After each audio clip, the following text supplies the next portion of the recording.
Good afternoon, everyone. And thank you for tuning in and for our participants for taking the time to join us today. We're very grateful to have you. I'm Susan Rice, President Biden's domestic policy advisor. As the president shared during his State of the Union address, we have to do more to tackle our mental health crisis, especially for our children and young people. Every day, I see how mental health challenges, often exacerbated by social media and other factors, are a force multiplier across so many of our most pressing challenges as a nation, compounding issues such as our labor shortage, homelessness, and criminal justice. And I also see this as the mother of two young adults. This crisis is increasingly acute among young Black men. Nearly 40% of Black teenagers say they struggle with persistent feelings of sadness or hopelessness. And 22% of Black teenagers reported seriously considering suicide. In 2019, 8.5% of Black high school students attempted suicide, while 6.4% of white students did. And in 2018, 9% of Black men reported feeling sad, while 6.9% of white men reported the same. Suicide rates among Black Americans between the ages of 10 and 24 years old have increased 36% over the past 3 years. As compared with white Americans, half as many Black Americans who need mental health treatment get such treatment, according to the National Institutes of Health. We know that young Black men face structural racism, which results in trauma that follows them throughout their lives. And we know that getting help can be more challenging for men compared to women. So what are we doing? We're building a system with enough capacity and the right competencies to treat everyone.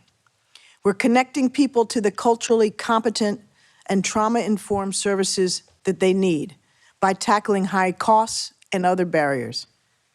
We're creating environments that support mental health and well-being in school or online.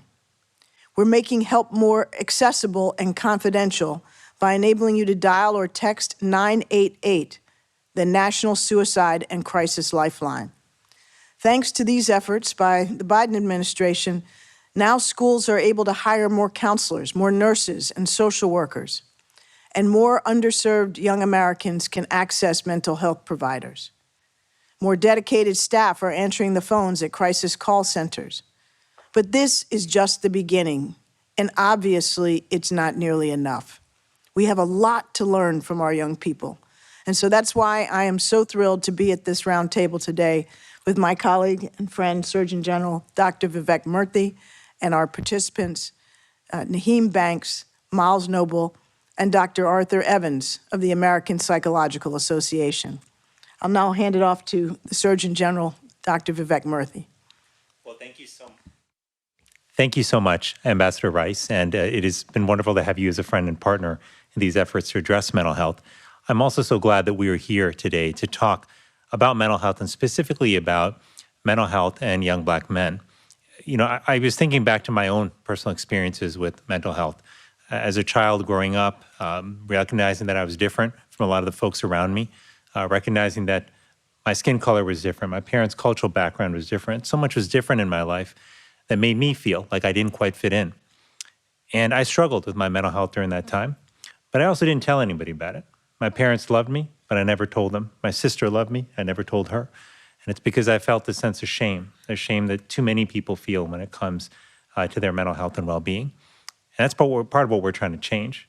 You know, that shame persisted for a long time. Years later, I still remember being at the dining table as a high school student doing my homework on a Sunday when the phone rang, and picking up that phone and learning that my uncle had taken his own life in just a few miles away from us in a home he lived in.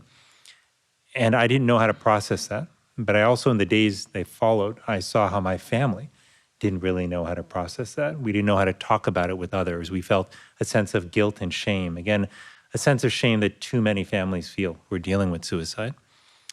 You know, it's taken us a long time to recognize as a country that mental health is health, that it's no less important than our physical health, and it's something we should be able to talk about as openly and as honestly as we would talk about a broken ankle or a sprained wrist.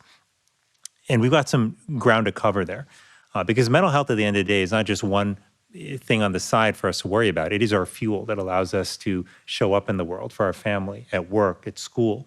And if our fuel tank is low, if our mental health is suffering, then we can't show up in the way we want to in the world.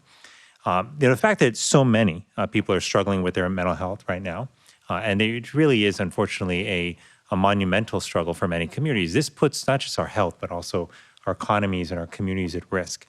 And this is particularly true in the Black community, where sadly, in the last few years, we've seen a 36% increase in the suicide rate among young Black people.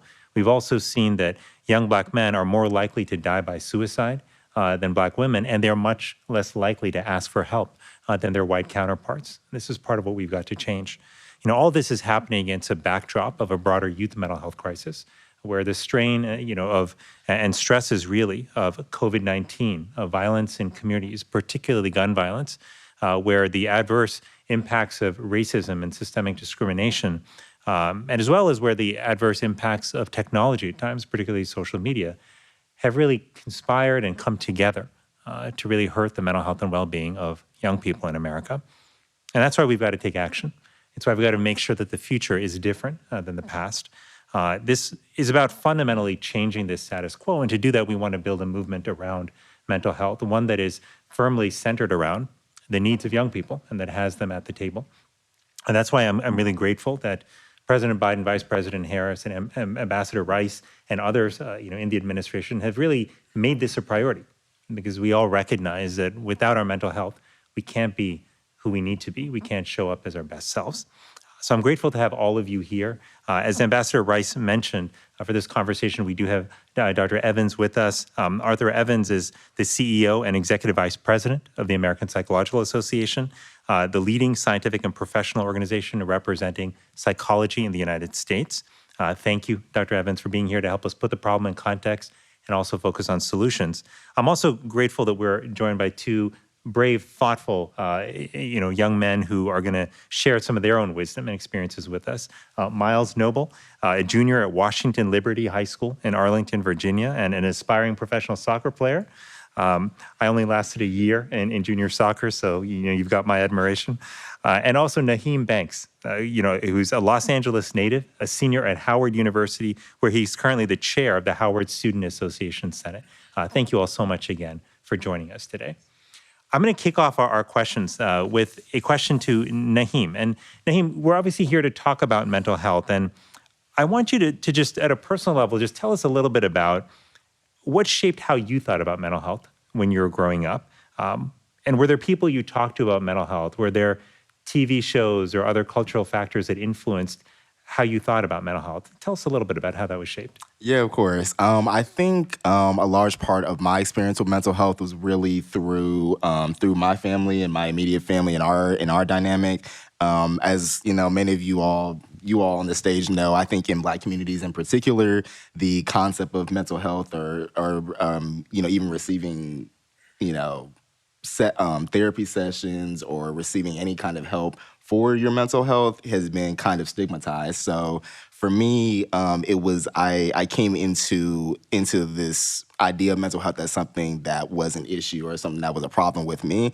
And it's so funny because my dad always would walk around and he would see me doing work at the table during the pandemic, and he always said that it reminded him of like a painting of someone holding the world on their shoulders. So confiding, in my twin sister, confiding in my older brother, confiding in my mother, really showed me that I didn't have to just trauma dump on them all the time, but they actually encouraged me to get help, to go to therapy, to receive sessions, and for me to be my best self, because I wasn't able. And to your point, you're not able to be your best self when your mental health is in jeopardy. In order for me to be the best student, in order for me to be the best son, the best brother, the best worker, the best law school applicant, I'm gonna have to actually be at my best. And going to therapy sessions, finding a person of color that was young, that understood issues regarding relationships, issues regarding race, issues regarding school life and friendships really helped me to become not just, a better person in general, but a better person in every aspect of my life, whether it was with my family, with my friends, or even in my work school balance, school life environment. Naheem, if I can just follow up, tell us a little bit more about how you knew you needed to get help, and then how you found it when the time came. Yeah. So for me, it was actually really hard to actually admit that I needed help. I could feel, especially during the COVID-19 pandemic, when I actually started to, reach out to others for help. I just felt just an enormous stress over me. I felt that I was depressed. I wasn't being the same around my family. I wasn't playing video games with my brother like I normally do. I wasn't, gossiping with my twin sister like I normally do. I was getting out of my character. And that's when I realized that, there's not anything wrong with me, but I do need someone that's going to help me navigate the challenges that may come up in my life. So, starting therapy, and it was important for me to have someone that was going to show me new life skills, show me how to approach different problems, show me how to approach different relationships. And that's what made me get back to the person that I was. And it made me, get my first apartment coming back to after the COVID, or was still in the pandemic, but after the COVID-19 pandemic, and it helped me continue with my school and help me get even better grades. It helped me manage friendships. It helped me manage relationships in the workplace, and it really just helped me become a better person all around. And that's something that I think would never have happened if I didn't take that chance and take that leap of faith into receiving help that is often stigmatized in our specific communities. Thank you so much. Dr. Evans, you see this every day in the critical work you do. Tell us what you and your colleagues are seeing every day as it relates to young Black men and their mental health, and what are we doing about it? Sure. Well, first of all, thank you for inviting me to be here. And, it's really heartening to hear you, Naeem, talk about your own experience, because when I became a psychologist 30 years ago, we didn't hear young people in general, and certainly not young Black men, talking about these issues so openly, and talking about the way you have used your understanding to really advance yourself. And I think, Ambassador Rice, the thing that we're seeing is what you laid out very well, and Dr. Murthy as well, that African-American men, young boys, are having a lot of struggles in mental health. And I think it's important to put that in the context of the broader country and what's happening to all of us. We know that, for example, before the pandemic, less than half of people who had behavioral health challenges received care. We know that after the pandemic, 3 to 4 times the people are experiencing rates of symptoms of depression and anxiety at the rates of 3 to 4 times what they were before the pandemic. So I think it's important to put this in the context of what's happening to everyone in the country. But Black men, Black boys have some particular challenges. Dr. Murthy mentioned the issue of racism, and we talk about racial trauma, race-based trauma in the field. Those are unique stressors for African-American men that we have to pay attention to. But I also think it's important to talk about the strengths, because a lot of times when we approach these conversations, we only talk about those numbers. We know that the suicide rate, for example, grew at twice the rate of other groups for young African-Americans. But it's also important to know that young Black men are working. Many of them work 2 jobs. They are members of their churches or their masjids. They're active in their churches. They're doing a lot of things to cope and to promote their mental health. And I think it's important to look at this issue both from what are the challenges, what are the unique challenges, but also what are the strengths that people bring, because that's how we really help people. It's not just to understand what are the challenges, but what are the strengths that people bring. And good clinicians work on both of those. I would say, Dr. Evans, I think it's a really good point you bring up about focusing on the strengths as well, because sometimes we miss some of those. And I'm curious, given the trajectory of your career and how you've watched the evolution in people's willingness to talk about, about health, I'm curious, what changes have you seen in the willingness of young people to not only talk about mental health, but to actually seek out help? And are you seeing more young people supporting one another in the kind of peer support programs that we know are so effective? Yes, we've seen a huge change. When I came into the field, first of all, people didn't talk openly about mental health generally. But what we've seen is a dramatic change in that. Part of that, I think, has to do with young people who are much more willing to talk about these issues. In fact, all the data show that the group that is most likely to talk openly about mental health are young people. And that's been pretty consistent. And so we know that young people are more likely. We know that people who are famous or well-known are more likely. I think that helps.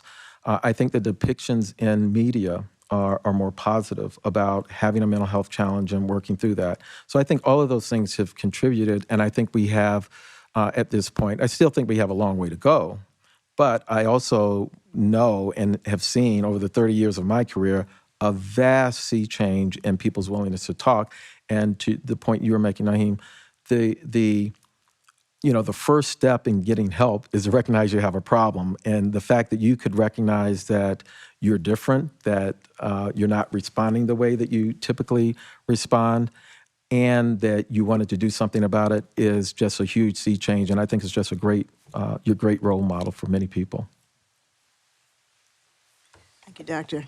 Miles, love to hear your experience, particularly as a high school student. I know you have a psychologist in your family, so you may have been encouraged more than most, perhaps, at a young age to be able to be comfortable talking about what you were feeling and experiencing. But I'd love to hear both your experience and what you're seeing from your peers and colleagues at school. Well, as you mentioned, having a psychologist in the house, mental health has always been a very prominent issue that we deal with almost every day. From my personal experience, this isn't even like the way I was raised, but I came up just believing that I had to deal with everything on my own. And I had to find out like recently that having trusted mentors or peers is something that I need in my life and something that's very essential to me, because I need to be able to go to those people and be able to just pour my heart out and just be free with like my emotions and be able to express them in a way that I haven't been able to do before. But one major thing I see with my friends is we all kind of have that bond, even if it's not them coming to me saying that they're particularly sad about something. It's just the ability for everybody to be so free within our circle and just be able to express their emotions just in a way that we understand. It's a great feeling, and it's just I feel happy knowing that I'm a person like someone that I've found in my life. Knowing that I'm someone like that for somebody else it's a wonderful feeling to have. So. I just want to say, what a beautiful description of friendship that you just shared. And if we all had friends like that, I think the world would be a better and healthier place. And I do think one of the things that we are trying to do, certainly in the administration, is look at mental health really broadly. Because to your point, Miles, it's about not just whether you have access to care, it's about the friendships and relationships you have, right? It's about some of those forces that can help prevent mental health struggles from launching in the first place. And again, it's one of the reasons the approach that we have tried to take is one, invest a lot in treatment. We put billions of dollars into expanding access to mental health services through certified community behavioral health centers, getting counselors into schools.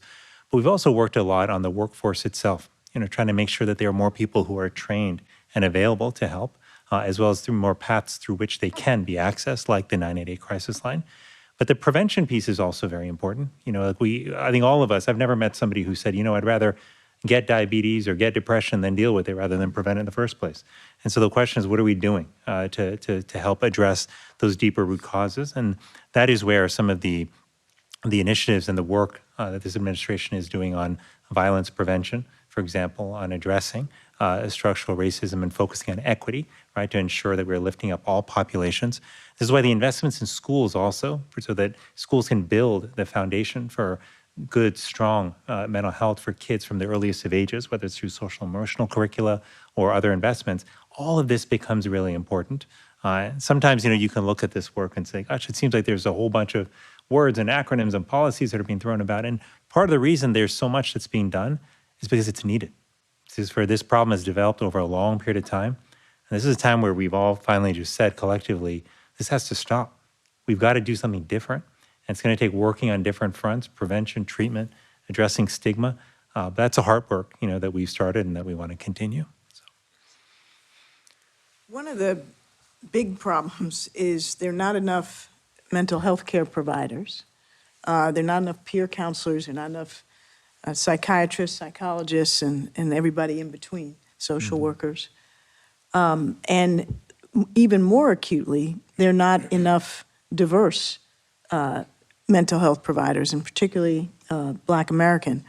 And so I'm wondering, as you, Naheem, went about trying to find somebody to help, how did you do that? Was it through Howard? Was it through some other means? And I'm also curious, Miles, at your school, is there anybody there that you could turn to whose job it is to be attentive to the students' mental health? So go ahead, Miles, and then I'll come to.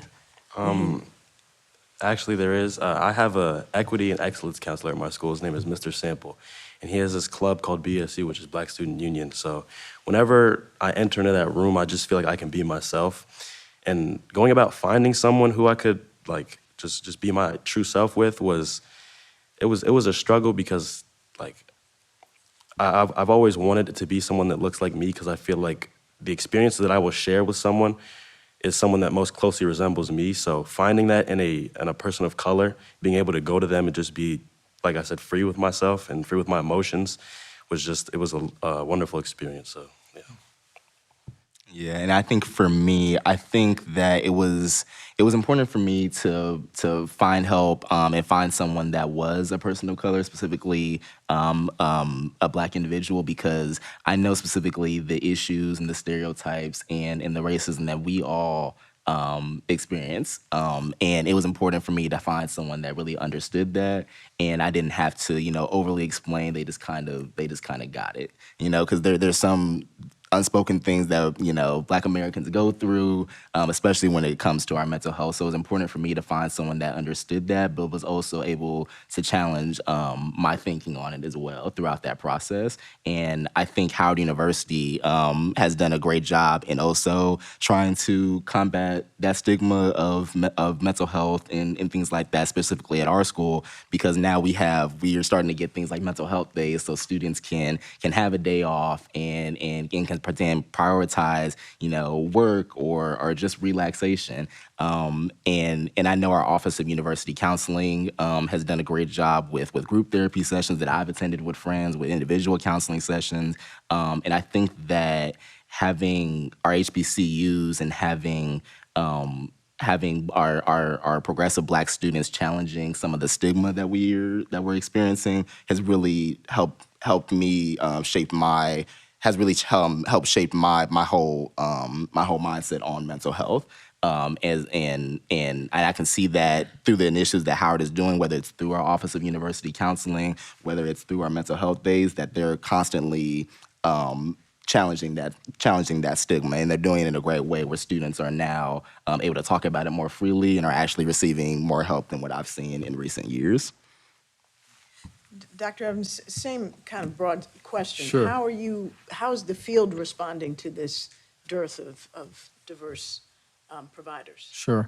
We have to do more to get more people into the pipeline and have pathways into the field, all of the mental health professions. And addressing issues like student debt is probably the biggest challenge that we have to face. If we can deal with that issue, we can get a lot more people trained in this country. But I hope they are. But what Dr. Murthy said, I think it's so important that we have to work more broadly and think about working upstream, more prevention. If the workforce is only people who are licensed mental health professionals, we'll never get there. We have to work upstream, preventing people from developing problems. You've done some great work, both in looking at prevention broadly, but specifically looking at issues like the workplace. Most of us have had the experience of working in toxic workplaces. We know, actually, from psychological research, what are some of the correlates of good, healthy workplaces that lead to better psychological health. And your recent report on that issue is a great example of the kinds of things that we need to be doing. We need to be doing more resilience programs in schools. We can try to treat all of the kids once they develop problems, or we can create psychologically healthy school environments where kids are less likely to develop problems.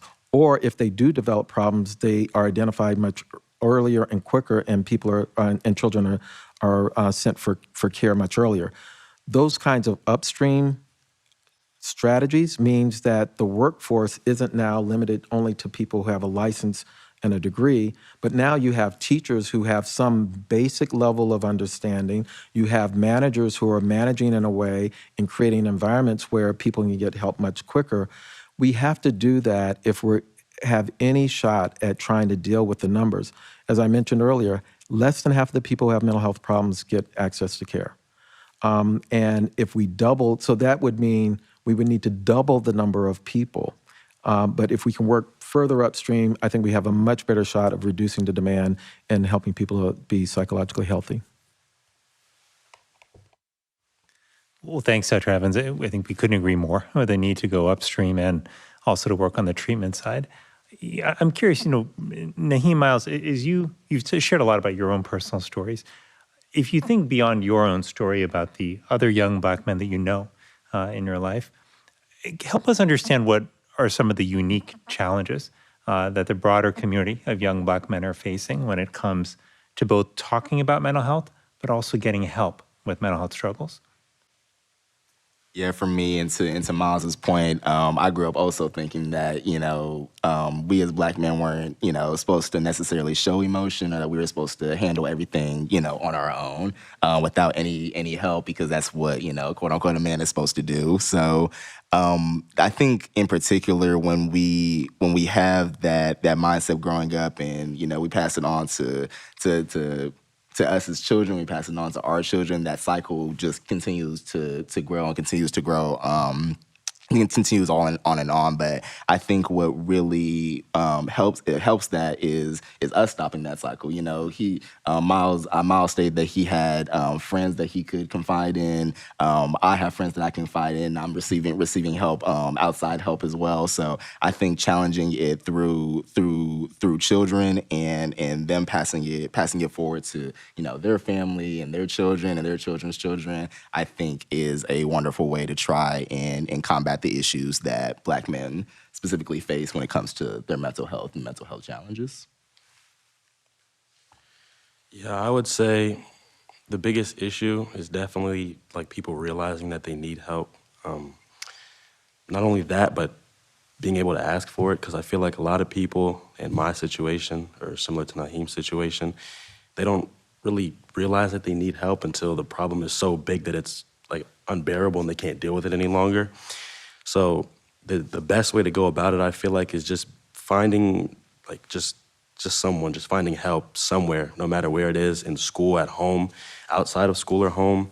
Just being able to trust somebody or trust a group of people with your feelings and with your emotions, and being able to go to them and just say, this is my problem and this is how I need help moving forward, and being able to deal with it moving forward. Well, I want to just thank you all so much for being willing to share your experiences. Doctor, thank you so much for the great work you and your colleagues do. Young people like you, Miles and Naheem, are really encouraging and inspirational, because what you're saying is that it is possible to recognize when you need help. It is possible to reach out to friends, to counselors, to professionals, and get that and be just as good, if not a better person than you came in to that experience with. And so I hope for those that are have listened and watched this today that you feel some encouragement in your stories and experience to seek help if that's what you need. And you've certainly inspired me, and I know Dr. Murthy as well, to double down on the important work that this administration is doing to make access to mental health care available to as many people who need it, to do the good work of prevention so that we shrink the number of people who are facing this challenge. I see it as a mom, I see it as a policymaker, and I think there's really no more pressing issue for all of us to work on across geographic, racial, political lines. This is something that can and must bring us together. So thank you all so much. And just to echo what Ambassador Rice said, I'm grateful for this time that we had together. And one of the things that gives me great hope about our ability to take on these challenges is that there are young men like you who are willing to step up and share your stories, speak with courage, that there are experts like Dr. Evans who are not only helping, the people around them, but are helping an entire nation see a path forward when it comes to addressing inequities in mental health. I do think as men, a lot of times we were raised with this notion that in order to be a man, that we can't rely on anyone else, that we can't show emotion, and that we can't, express any source of weakness, right? But the truth is that that's part of being human is expressing your emotion, right? Part of being human is recognizing that we need to rely on others from time to time. There's nothing wrong with that. That's a source of strength, not weakness. And part of, I think, what we've got to do going forward is ensure that just as we are working hard on the policy side to make more care available to people, to invest in prevention in our schools and workplaces and communities, that each of us are also doing our part to help change that culture around mental health so that people don't feel that if they are struggling, that they're broken somehow, that if they need help, that they have to be ashamed, that they need to, we want people to feel that they can talk about this, that they can look to their mental health again, not again as a source of, again, something that's always wrong with you, but really as a source of strength. When you invest in your mental health, it again allows you to be better in every aspect of your life. So that's what you're helping us do today. Just very grateful for you. And just lastly, incredibly grateful for Ambassador Rice, who has been an incredible champion on this issue inside our administration. And all of us are working together, to make sure that, again, tomorrow and the days after that are better than the days before. So appreciate all of you. Thank you.